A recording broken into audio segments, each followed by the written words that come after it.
Magandang hapon po, magagabi na rin ng Lunes mga kaibigan. Latest weather update po tayo, pero bago tayo magpatuloy, palike and subscribe po muna and pahit ng notification bell para updated kayo sa lagay ng ating panahon. Maraming salamat po. So may hypnosis tayo mga kaibigan, no?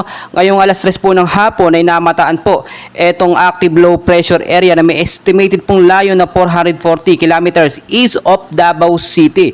At kung makikita po ninyo, ito patuloy na kumikilos, no, at nagbibigay ng maulap at posibleng magkaroon ng maulan, no, mahina hanggang sa malakas sa pag-ulan pagdating sa gabi. Kasama rin sa weather system natin mga kaibigan etong southwest monsoon na nakakaapekto po sa western section ng South Luzon at ng Visayas area. Ito pong active low pressure area ay na rin po sa pag-asa inoobserbahan nito within 24 to 48 hours kung ito nga po ba magiging isang ganap na bagyo. Kapag ito po ay naging isang bagyo, tatawagin po itong bagyong Butchoy. Forecast weather condition natin, narito po yung mga apektado pong lugar ng trap ng low pressure area. Sa Eastern Visayas, Caraga, Davao Region, maulap po na kalangitan ng mararanasan dyan with isolated light rains to heavy rainfall pagdating po sa gabi dahil po yan sa low pressure area. So pinag-iingat po yung mababang lugar sa impact po ng pagbabaha, no, kung sakali magkaroon ng malakas at patuloy na pag-uulan. At landslide naman po doon po sa mga landslide prone area sa mga matataas po na lugar.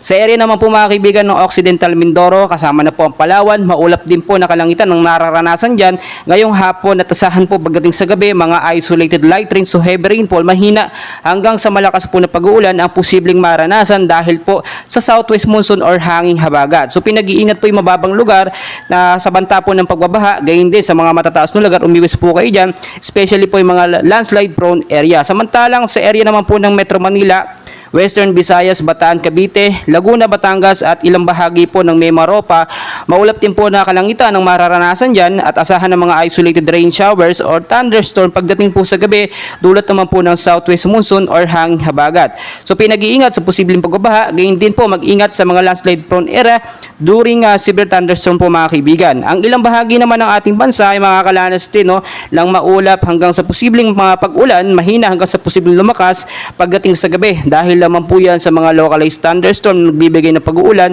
sa ilang bahagi po ng ating bansa. At dahil nga po mga kaibigan, pumasok na nga po ang rainy season, asahan po natin ngayong buwan ng Hulyo, no, 1 hanggang 2 bagyo ang posibleng pumasok po sa Philippine Area of Responsibility natin. So mas maganda maging handa po tayo at lagi ko po pinapaalala mga kaibigan, kung kayo po aalis, no, ng inyong mga bahay, especially sa hapon hanggang sa gabi, magdala po kayo ng payong, jacket, kapote, panlaban po yan sa biglaan pong pag-uulan. Kaya pinapaalala ko po, always know the weather before you go para safe at handa po tayo lagi sa anumang pong banta ng panahon. So patuloy ko po kayong update and please huwag pong kalimutan mag-like and subscribe for more weather updates.